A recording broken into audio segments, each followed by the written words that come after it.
เฮ้ยทำอะไรอยู่เฮ้ยคล้ายๆเห็ดซีนโอ้แต่สามารถกินได้นะพี่น้องกินได้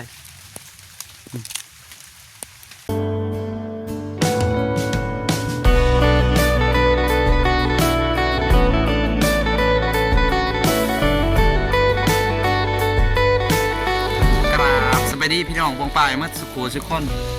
มาว่าทางไหนเราต่างประเทศเนาะสบายดีพี่น้องวันนี้มาพอกับบอลลอนสตูดิโอคือเก่าพี่น้องซิ่งมือนี่คอยซีให้ทุกคนเบิ่งว่าเฮ็ดยังพี่น้องเฮ็ดมันคือเฮ็ดคล้ายๆเฮ็ดซีนบ้านเฮานะไปรับชมไปเบิ่งกันเลยพี่น้องอยู่ต้นไม้พี่น้องนี่พี่น้องเห็นบ่โอ้เดี๋ยวแค่ให้เบิ่ง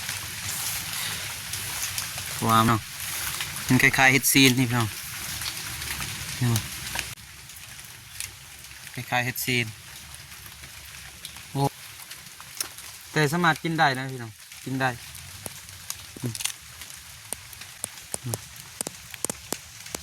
กินได้ดูแบบนี้ได้สิหาอีกพี่น้องมันมีบ่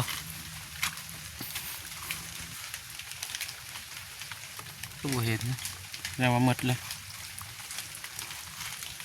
หมดแล้วมีแต่ลูกนกนี่คือนี่เห็นบ่นี่รูมันนะนี่2 รูนกเขานกยังมันห้องก๊กนะมันห้องก๊กนะนี่พี่น้องมังคุดลายคณะมังคุดแบบนี้พี่น้องถ้าพี่น้องแบบข้าเจ้าโยพีเข้าบกเก็บพี่น้องแบบเท่าแก่เขาบกเก็บเอามันตกจากต้นเท่านั้นเขาเก็บบ่ทันมันเป็นลูกดำพี่น้องก็เลยเขาบ่ซื้อแต่ราคาบ่แพงก็เลยเขาบ่ได้เก็บพี่ลายเลย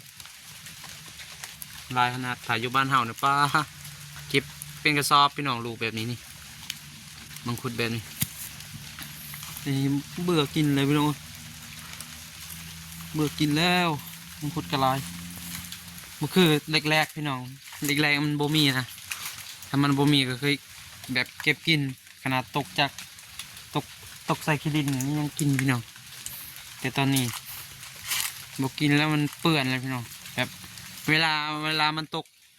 นานๆพี่น้องนานๆเขาเรียกว่าโดนๆฮะพี่น้องมันแข็งมันคุดสุกแบบนี้เนี่ยมันเป็นแบบนี้แบบมันแข็งนะอันนี้ก็คือมันเป็นสายเลือดใช่ไหมถ้าเขาว่าสายเลือดนี่คือมันเป็นจุดแดงๆนี่สายเลือดเลยนี่แบบเขารับซื้อนะนี่เบิ่งเนี่ยนี่เด้นี่คือสายเลือดเลยนี่สายเลือดแบบนี้เขาซื้อไอ้ลูกดำๆราคามันถูกพี่น้องเขาซื้อว่าแพงถ้าลูกแบบมันเป็นสายเลือดนี่มันเป็นแบบนี้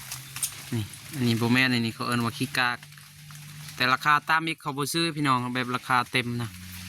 นี่คือสายเลือด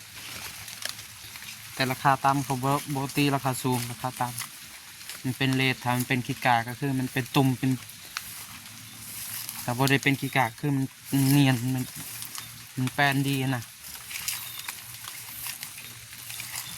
เบื้องเขาปลูกพี่เจ้านะเนี่ย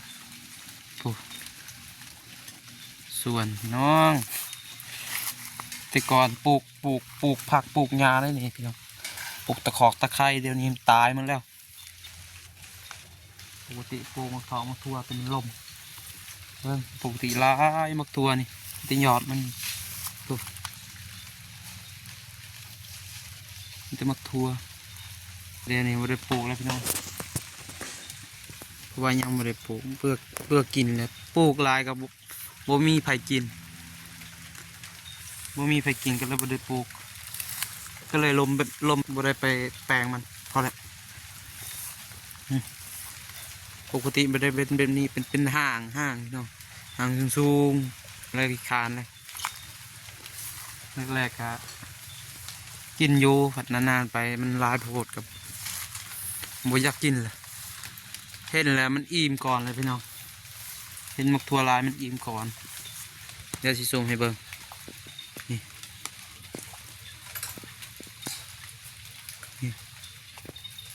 นี่แต่หมกทั่วแต่บ่อยากกินเลยตอนนี้เมื่อกินถ้ากินของซื้อคือลายก็กินพี่น้องถ้าตัวไหนแบบตัวได้แบบมันเสียเงินนะซื้อกินแต่ตัวไหนแบบปลูกเองก็ไม่ได้เสียเงินก็เห็นก็อิ่มแล้วพี่น้องนี่ก็คือ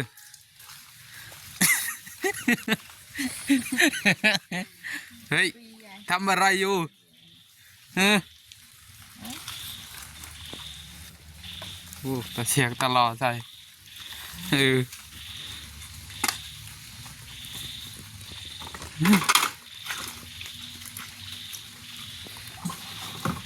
ทำอะไรอยู่ล้างถ้วยพี่น้องนี่แหละบนรางกับบนรถพี่น้องรถมอเตอร์ไซค์นี่แหละวันนี้เลยพี่น้องสบายงานสวยไปตั้งน้ำเอาอยู่พูนผู้อยู่บ้านสแก่ผู้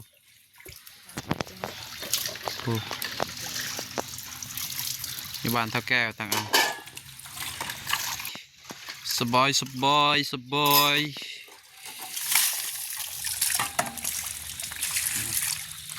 มา3 ตัวเห็นไหมพวก3 ตัวพวกสีดำสีดำโอเคเนาะเพื่อได้เห็นคลิปนี้อย่าลืมกดไลค์กดแชร์เนาะฝากติดตามช่อง YouTube กันด้วยพี่น้องบาวดอนสตูดิโอเนาะตัวอังกฤษและตัวไทยก็คือบาวดอนสตูดิโอเหมือนกันพี่น้องแต่มันเป็นตัวไทยพี่น้องโอเคสบายดีพี่น้อง